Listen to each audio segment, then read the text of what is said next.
हाँ जी बेटे, देखिए आप लोगों के कुछ डाउट्स थे जो मैं आपको डिस्कस कर रही हूँ। इसमें एक क्वेश्चन आपका ये है, in a class of 25 students it was found that 15 has taken physics, 12 had taken chemistry and 11 had taken biology. ठीक है, आपको मैंने जब ये बस प्रॉब्लम डिस्कस कर रही थी, जो मैंने बना के भेजी थी वीडियो, तो सबसे पहले मैंने आपसे यही कहा था कि आप ये देखिए वो कितने ग्रुप के बारे में बात कर रहा है। तो यहाँ 3 ग्रुप के बारे में बात हो रही है, फिजिक्स, केमिस्ट्री एंड बायो। तो हम भी यही शुरू करेंगे। हम अपने वेन डायग्राम को बनाते हैं, और वेन डायग्राम में जब मैं बना रही हूँ तो एक ये बन गया, एक मेरे पास ये ग्रुप हो गया, और एक ग्रुप मेरे पास ये हो गया। ठीक है ना, इसको मैंने मान लिया फिजिक्स है, दिस वन इज केमिस्ट्री, और इस ग्रुप को मैंने मान लिया ये बायो की। क्लियर हो गया इतनी चीज़। अब उसने कुछ इन्फॉर्मेशन हमें दी हुई है, सारा हमने इन्फॉर्मेशन को पढ़ लिया। वेन डायग्राम में जब भी हम नंबर्स को फिल करना शुरू करते हैं तो सबसे पहले हम कॉमन वाली चीज़ को भरते हैं। ठीक है ना। अब 3 डायग्राम में सबसे पहले कॉमन क्या आता है, ये वो पोर्शन है जो तीनों के अंदर है। वेन डायग्राम को पढ़ना बेटे आपको आना चाहिए। ध्यान से आप वेन डायग्राम को देखिए, इन तीनों चीज़ में जो कॉमन है वो कौन सा पार्ट है, वो ये वाला पार्ट है। कॉमन का मतलब होता है ऐसी चीज़ जो तीनों के अंदर शामिल है। ठीक है ना। दैट मीन्स कि तीनों जो बच्चा है वो फिजिक्स वाला भी है, केमिस्ट्री वाला भी है और बायो वाला भी है, तीनों के अंदर है, उसके पास तीनों सब्जेक्ट है। तो हम इंफॉर्मेशन अगर पढ़ें तो वो कहता है 3 had taken all the 3 subject. तो 3 बच्चे ऐसे हैं, 3 स्टूडेंट आर लाइक दिस, 3 बच्चे ऐसे हैं, 3 हैड टेकन, क्या करा हुआ इन्होंने, तीनों सब्जेक्ट लिए हुए हैं। तो इसका मतलब है यहाँ पर क्या आ गया, 3, जो तीनों के अंदर कॉमन है वो पार्ट हमने फिल कर दिया।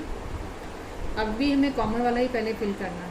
अब कॉमन किस किस में देखना है, फिजिक्स एंड केमिस्ट्री। एक टाइम में 2 ही सेट कॉमन ले रहे हैं हम यहाँ पर, क्योंकि 3 की बात तो हम कर चुके हैं, अब 2 पर आते हैं। ठीक है, फिजिक्स एंड केमिस्ट्री। जब फिजिक्स एंड केमिस्ट्री की बात करेंगे तो ये वाला पार्ट कॉमन है, ये पार्ट कॉमन है ना फिजिक्स और केमिस्ट्री में। ठीक है, तो इसका मतलब है फिजिक्स एंड केमिस्ट्री में जो ये वाला पार्ट है, इसमें कितने बच्चे आएंगे। हम अपने क्वेश्चन को पढ़ते हैं, क्वेश्चन में ये चीज़ हमें कहाँ दी हुई है, फिजिक्स एंड केमिस्ट्री। ये देखिए 9 बच्चे ऐसे हैं जिन्होंने फिजिक्स भी ली हुई है और केमिस्ट्री भी ली हुई है। आप इसको वर्ड्स में लिख लीजिएगा, मैंने अपनी लैंग्वेज में लिखा है। 9 student had taken physics and chemistry. तो फिजिक्स एंड केमिस्ट्री में ऐसे 9 बच्चे हैं। तो ये वाला जो ग्रुप है इसमें कितने बच्चे हैं, 9। 3 में ऑलरेडी लिख चुकी हूँ, तो यहाँ कितने रह जाएंगे, 6, क्योंकि टोटल कितने आने चाहिए इसमें, 9। यहाँ तो 9 लिखूंगी तो टोटल कितने हो जाएंगे, 12, जो कि इन्फॉर्मेशन गलत हो जाएगी। ठीक है ना। इस पूरे ग्रुप में कितने आने चाहिए, 9 बच्चे आने चाहिए। 3 लिख चुकी हूँ तो बाकी 6 रह गए, वो मैंने यहाँ लिख दिए। अब यहाँ देखिए बायो एंड केमिस्ट्री की हम बात करते हैं। इन दोनों में क्या कॉमन है, अगर मैं इन दोनों की बात करूँ, किसकी, बायो की और केमिस्ट्री की, तो ये डायग्राम और इस डायग्राम में ये वाला पार्ट कॉमन है, ये पार्ट कॉमन है। आ रहा है ना, क्लियर हो रहा है मैं किसकी बात कर रही हूँ, इस पार्ट की, ये पार्ट कॉमन है। फिजिक्स एंड बायो को पढ़ने वाले कितने बच्चे हैं, नहीं फिजिक्स नहीं सॉरी, केमिस्ट्री एंड बायो को पढ़ने वाले कितने बच्चे हैं, केमिस्ट्री एंड बायो को पढ़ने वाले 4 बच्चे हैं।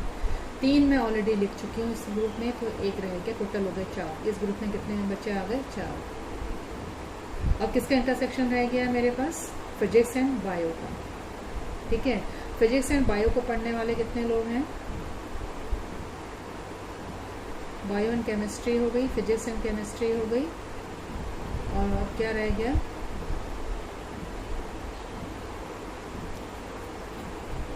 ये मैंने यहाँ कुछ गलत लिख दिया क्वेश्चन में, फिजिक्स केमिस्ट्री यहाँ भी है, यहाँ भी।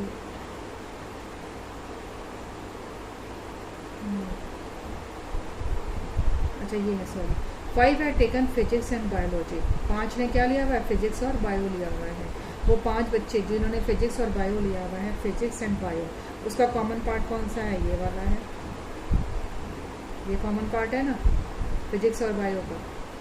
क्लियर हो रहा है। इस टोटल पार्ट में कितने बच्चे हैं, 5 बच्चे हैं। 5 बच्चों ने फिजिक्स और बायो लिया हुआ है। 3 मैं लिख चुकी हूँ तो बाकी क्या रह गए, 2। क्लियर है। कोई भी क्वेश्चन वेन डायग्राम का आएगा उसमें सबसे पहले अपने कॉमन को भरना होता है। अगर 2 आपके पास ग्रुप है तो 2 का कॉमन सबसे पहले आप भरेंगे, अगर 3 ग्रुप है तो 3 का कॉमन सबसे पहले भरेंगे, और क्वेश्चन की लैंग्वेज को पढ़ेंगे कि कॉमन उसने कहाँ दिया हुआ है।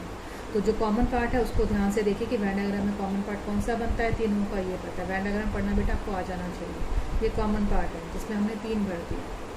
फिर हम दो एक टाइम पर दो ग्रुप लेकर चलेंगे क्योंकि 3 की बात हम कर चुके हैं।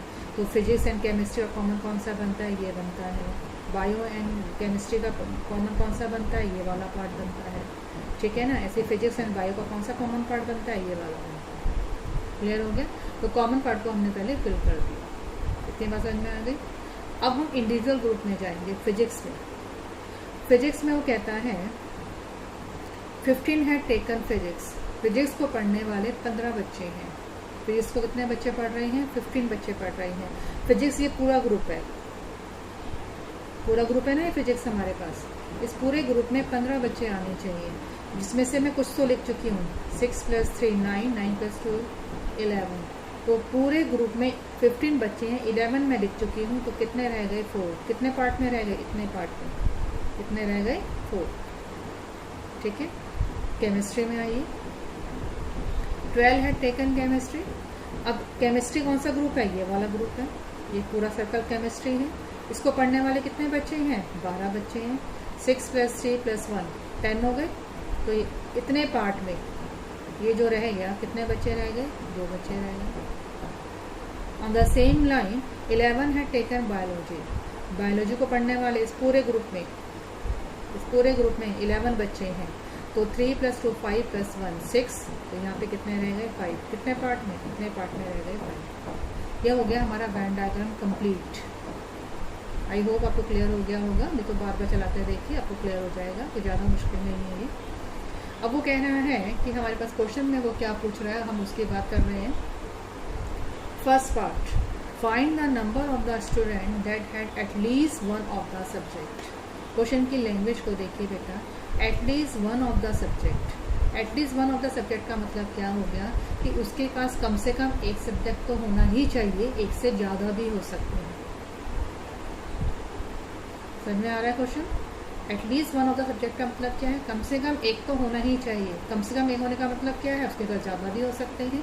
हो सकता है वो तीनों सब्जेक्ट का कॉम्बिनेशन लेकर चल रहा हो, ठीक है ना। एक से ज़्यादा भी पढ़ सकता है सब्जेक्ट। तो एक से ज़्यादा पढ़ने का मतलब है कि सारे ही बच्चे हमें लेने हैं, एक हो या 2 हो या तीनों ही सब्जेक्ट हो, सारे ही बच्चे काउंट करने हैं।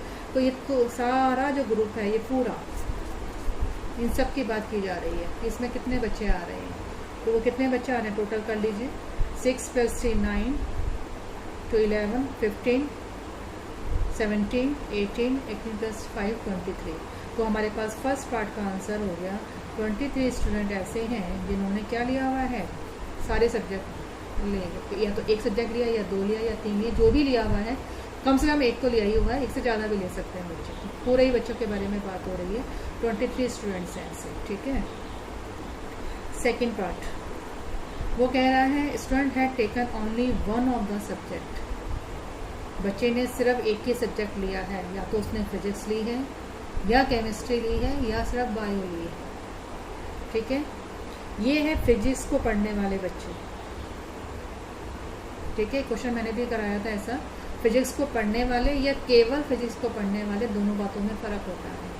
फिजिक्स को पढ़ने वाले जो ये बच्चे हैं, इसमें ये बच्चे ऐसे हैं जो बाकी सब्जेक्ट भी पढ़ रहे हैं, है ना। फिजिक्स में सारे बच्चे आते हैं।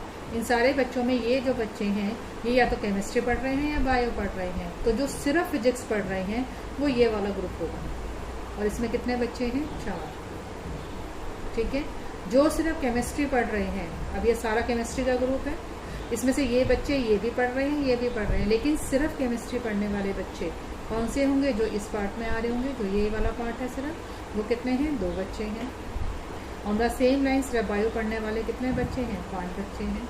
तो 5 + 2 7 + 4 11। तो 11 स्टूडेंट ऐसे हैं जो सिर्फ एक ही सब्जेक्ट पढ़ रहे हैं, या तो वो फिजिक्स पढ़ रहे हैं या केमिस्ट्री पढ़ रहे हैं या बायो ही पढ़ रहे हैं, ठीक है। ऐसे आपका थर्ड पार्ट आ जाएगा। नन ऑफ द 3 सब्जेक्ट, इसमें से कोई भी सब्जेक्ट वो नहीं पढ़ रहे हैं। अभी ये जो टोटल हमने किया था, कितने बने थे, 23, ठीक है ना। एक यहाँ पे मैं लिखना भूल गई, आपको लिखना चाहिए था। ये यूनिवर्सल सेट है हमारा, जिसके अंदर कुछ सबसेट है, ठीक है ना। यूनिवर्सल सेट क्या है, यहाँ पे क्लास का ग्रुप है। क्लास में कितने बच्चे पढ़ रहे हैं, 25 स्टूडेंट्स पढ़ रहे हैं।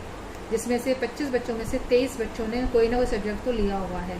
वो 2 बच्चे जिन्होंने कोई सब्जेक्ट नहीं लिया वो इस तीनों ग्रुप से बाहर आ रहे हैं। तो ऐसे स्टूडेंट जिन्होंने कोई भी सब्जेक्ट नहीं लिया हुआ है वो कितने बच्चे हैं हमारे पास? 2 बच्चे हैं। क्लियर हो गया क्वेश्चन बच्चे?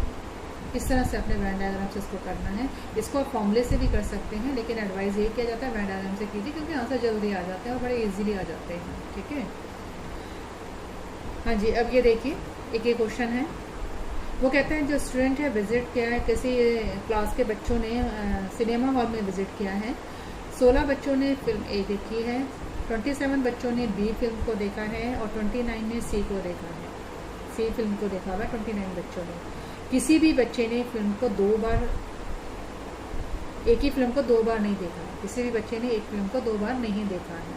हमें ये बताना है क्लास में कितने बच्चे हैं और हर बच्चे ने 2 बार विजिट किया है सिनेमा हॉल में, ये भी है इसके अंदर। ठीक है,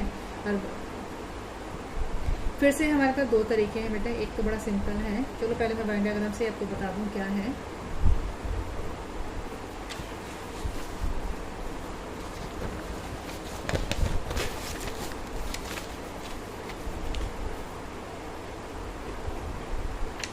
हाँ जी, अगर अब मैं वेन डायग्राम बनाऊँ तो 3 तरह की मूवी की बात हो रही है। एक मूवी ए है, एक मूवी बी है और एक मूवी हमारे पास सी है। ठीक है ना, 3 तरह की मूवी की बात हो रही है। इन तरह की मूवी में ये है कॉमन पार्ट जो तीनों के अंदर आ रहा है। मैंने अभी कहा सबसे पहले आपने उसको भरना है। क्वेश्चन आपको क्लियर है? क्वेश्चन क्या है, किसी क्लास के बच्चे सिनेमा हॉल में गए हैं और 2 बार गए हैं, जिसमें से 16 बच्चों ने ए फिल्म को देखने वाले 16 बच्चे हैं, बी फिल्म को देखने वाले 27 है, सी फिल्म को देखने वाले 29 है और कोई भी बच्चा ऐसा नहीं है जिसने एक ही फिल्म को 2 बार देखा हो। ठीक है ना, इसका मतलब है कि तीनों के अंदर ऐसा कोई बच्चा नहीं होगा जिसने ये तीनों मूवी देखी होंगी, क्योंकि उसने 2 ही मूवी देखी, कोई भी 2 देखी है। तो तीनों मूवी को देखने वाला कोई बच्चा हमारे पास नहीं है, इसलिए इस पार्ट में मेरे पास कोई एंट्री नहीं है, 0 एंट्री। क्लियर हो गया है? क्वेश्चन में ये भी कहा हुआ है कि हर बच्चा 2 बार सिनेमा हॉल में गया है और उसने अलग अलग मूवी देखी है। क्वेश्चन की लैंग्वेज को पढ़िएगा, मैंने पूरा क्वेश्चन यहाँ उतारा नहीं है। क्वेश्चन क्या है हमारे पास कि बच्चा 2 बार सिनेमा हॉल में गया है और उसने कोई भी फिल्म को, एक ही फिल्म को 2 बार नहीं देखा है। ठीक है ना, इसका मतलब है अगर सिनेमा हॉल में वो 2 बार गया है तो उसने सिर्फ ए को नहीं देखा होगा, सिर्फ बी को नहीं देखा होगा या सिर्फ सी नहीं देखी होगी, क्योंकि 2 बार गया है। ठीक है ना तो उसने ओनली ए देखा होगा, ना ओनली बी देखा होगा, ना ओनली उसने सी देखा होगा। तो ये पार्ट भी 0 है, ये पार्ट भी 0 है, ये पार्ट भी 0 है, क्योंकि इसमें कौन से बच्चे आएंगे? वो बच्चे जिन्होंने सिर्फ मूवी ए देखी होगी, क्योंकि क्वेश्चन में वो क्या कह रहा है कि बच्चे ने सिर्फ ए नहीं देखी, उसने 2 मूवी देखी है, कोई भी 2 देखी है, चाहे वो ए बी देखी है, चाहे बी सी देखी है, चाहे सी ए देखी है, कॉम्बिनेशन कुछ भी हो सकता है। लेकिन सिर्फ ए को देखने वाले, ओनली ए कौन सा पार्ट है? ये वाला पार्ट है। ओनली बी कौन सा पार्ट है? ये वाला पार्ट है। ओनली सी कौन सा पार्ट है? ये वाला पार्ट है। तो इस पार्ट में ओनली सी, इस पार्ट में, इस पार्ट में और इस पार्ट में कोई बच्चा भी ऐसा नहीं हो सकता, 0 है, क्योंकि कोई भी बच्चे ने सिर्फ एक ही मूवी नहीं देखी है, उसने 2 मूवी देखी है। रह गया ये तीनों पार्ट।